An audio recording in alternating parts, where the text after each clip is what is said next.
How many times have you ever been in a communication situation where you're trying to talk to somebody, but it doesn't quite get across the way you'd hope?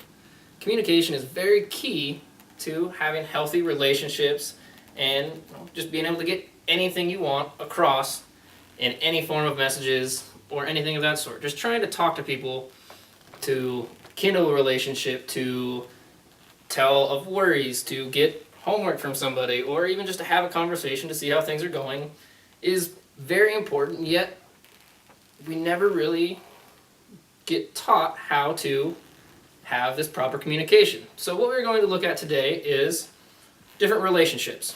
What kind of relationships do we have, mostly on a friendship basis? Some 4 main parts to having a healthy relationship. Then we will look at communication. What is really the big difference between communicating with men and women? And then after that, we will look at listening. Probably the most important thing you can do in a healthy relationship or in even good communication, but nobody really ever tells you how to be a good listener. So let's first start by looking at relationships.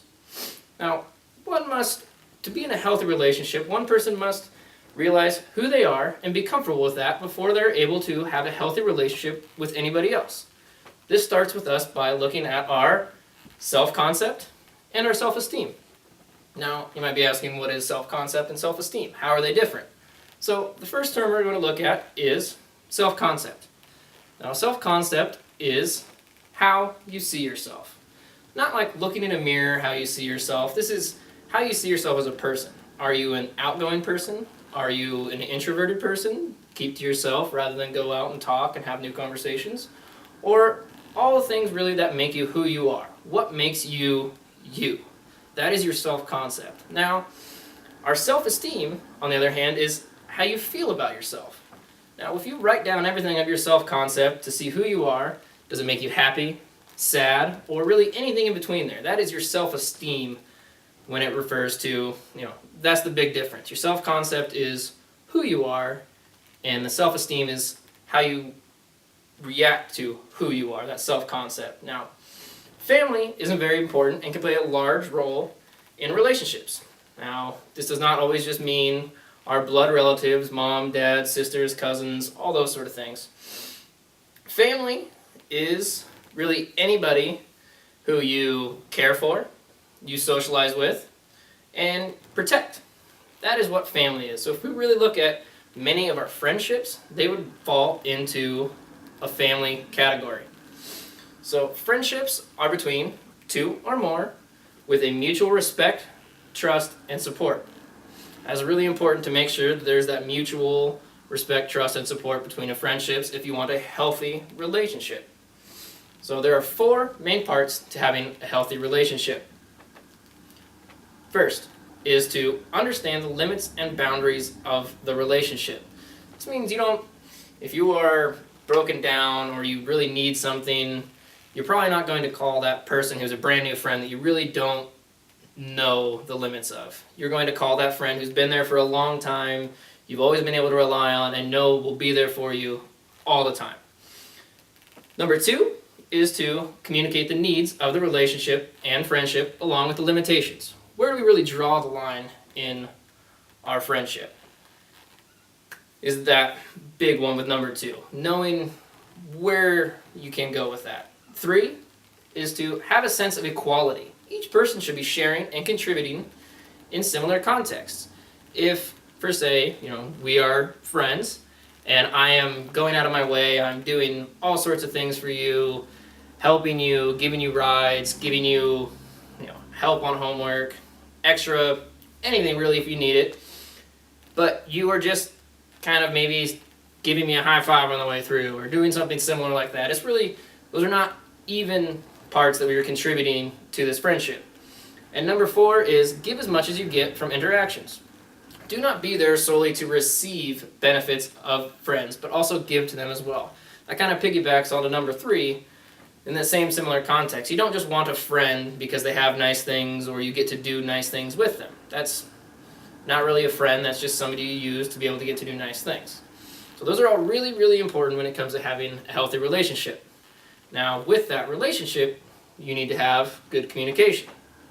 Now, all cultures have different ways of communicating, and we, individually, all have our own ways we like to communicate. As you can see, I like to talk with my hands.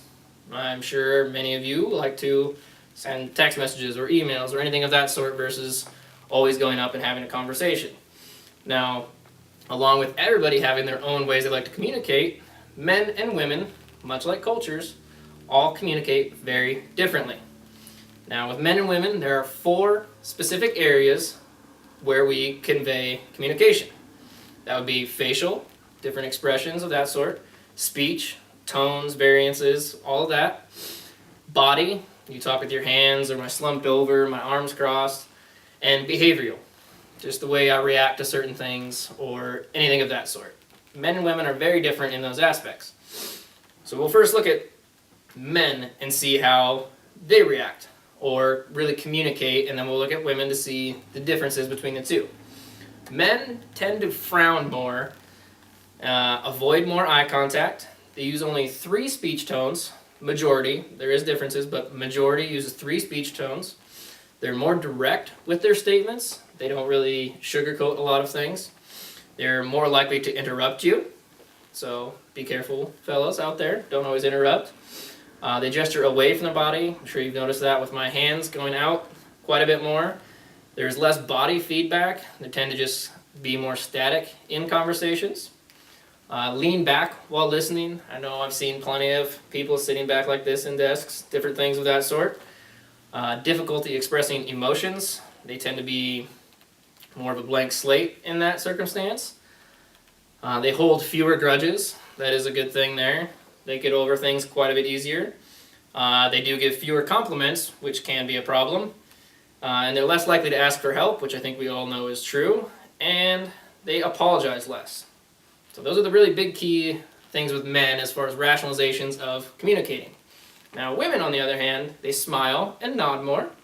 They give more eye contact. They use 5 different speech tones, so there's a lot more different variances with the speech. They're more tentative statements, so they aren't as blunt speaking as men generally are.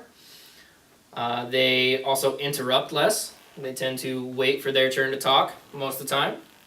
They gesture toward the body versus where men gesture away. Gentle with a touch. They will give a small touch on the arm, different things of that sort, whereas men don't really do that as much. There's more bodily feedback. Females tend to show more with their bodies of how they are. Express intimate feelings quicker, whereas men tend to keep those feelings more to themselves versus sharing them. They also give more compliments, which I think we can all understand. They ask for help more, in the straight difference to men not asking for help as much. They take rejection more personally. That's a big one, so be careful with that. Understand who you're talking to make sure that gets it right. And they hold grudges more, so definitely be careful with what you do and what you say, because women are more likely to remember that and hold that grudge. Now, with knowing this about men and women, it can make things easier when you're communicating to them. So you take that into consideration when you are talking to a man. You are not going to think it's as bad just because he's kind of sitting there like this and not going, smiling nicely and nodding along. Just because he's not doing that doesn't mean a negative response. Whereas a female is more likely to be in tune to the conversation and nodding and saying yes and different things along those lines. So play to each of those strengths when you convey your messages. It gives you a chance to get a stronger message across when you are talking to those people. Now, not only are you going to be talking in communication, but you really need to be listening. This is probably one of the biggest things in communication. Without it, all communication would just be lost. If nobody ever listened, no messages would ever be conveyed, and we would never be able to actually figure anything out. Right now, as hard as it may be, you guys are listening to me. But are you doing it properly? Has anybody ever taught anybody how to actually listen the right way? Now, I'm doubting this, so we're just kind of going to go over a quicker lesson on listening. So, to have a healthy relationship, it is vital to have proper listening. Now, there are only 3 real times where you actually are the best listener. 3, that's it. The first time is we listen well when we believe the message is vital or relevant to us. Pretty much selfish reasons. When we think it's going to be important to us or about us or something that directly relates to us, we listen. That is the first one. Number 2, when the speaker can hold our attention with humor, drama, technology, or any other methods of attention seeking.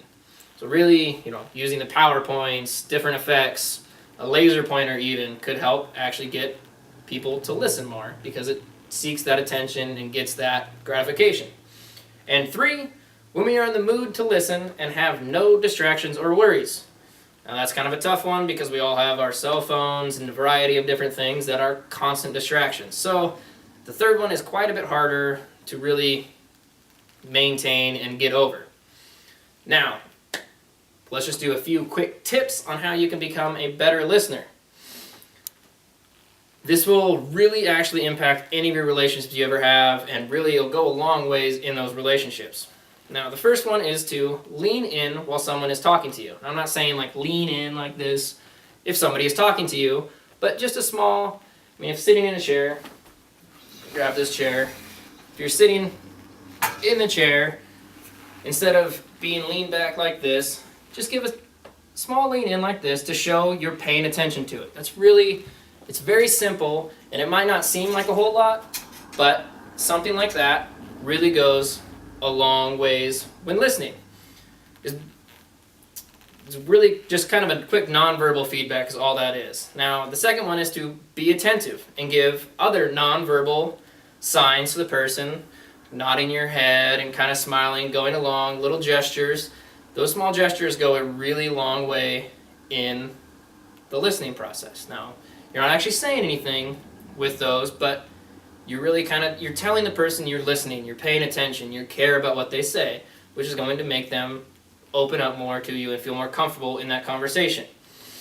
And the last one, well, I guess not the last one, we've got 2 more. The next one would be give small bits of verbal feedback. When somebody has a pause in there, say yes, or yeah, or oh, you don't say. As corny as that might sound, it goes a long way in listening, and it really means a lot to the person. Now, lastly, this is really, really important, is to only offer advice if asked for it. Now, how many times have you ever been talking to somebody and they just cut you off and they know immediately how to solve the problem that you are having? All the time. I know it happens to me. I'm guilty of it. We all are. But how many times can we really actually solve that problem for the person? Not very often. There's usually a lot more to it than what we get right out of the chutes and can't actually solve the problem. It's really, really annoying. So, it can be very frustrating. You don't want to be that person. It can throw off the speaker. It can shut them down from trying to actually talk to you or anything of that sort. So, be respectful to the listener, to the speaker. Don't interrupt thinking you can solve the problem the person may have with just these few simple tips. It can go a long ways in the relationships and for the listening. It's really easy to make sure that it's easy for us to think on the outsides we know how to solve the problems, but more often than not, there's a lot going on in there, so we just sometimes really need a good listener, not somebody to tell us what we need to do, how to solve our problems, any of those sort of things. We just need somebody to listen to us. So, with this, so far we have seen relationships. We talk more about friendships, how we can be with 2 or more people, the 4 main parts of friendships, the importance of all those friendships. Then we look at communication. Now that's a really broad term. We took a really small look at it, but it went easy into there. The differences between men and women, how we can play to those strengths and communicate with them. And lastly, we looked at listening briefly and how to become better listeners, which is vital for all of our relationships and communication process and everything we do along those lines. Now that you've looked at everything, we've kind of seen the big idea of relationships, different communication, and listening. I challenge you guys to go home to pay attention to the people you are interacting with. How do your male friends interact differently than your female friends? How do your parents influence who you are with those relationships that you have? How do your friends influence those relationships you have? How well do your younger siblings possibly listen to you, or even your older siblings, or your parents? Look for those key things that we've talked about today to really, see the different styles of communication, how we go about it, what happens in communication, relationships, and how people really listen to you. And I want you to come back tomorrow and to, have a discussion about this. I want to hear what you guys say about, the different interactions you've had with people. How do your friends interact? What happens through the different classes?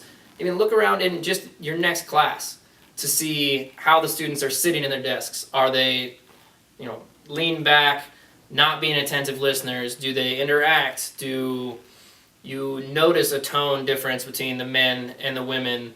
Do you notice, variations of things? And really come back and we're going to have a conversation to see if we can actually notice the differences between all these to further our conversations on the relationships, the different communication, and how to become better listeners.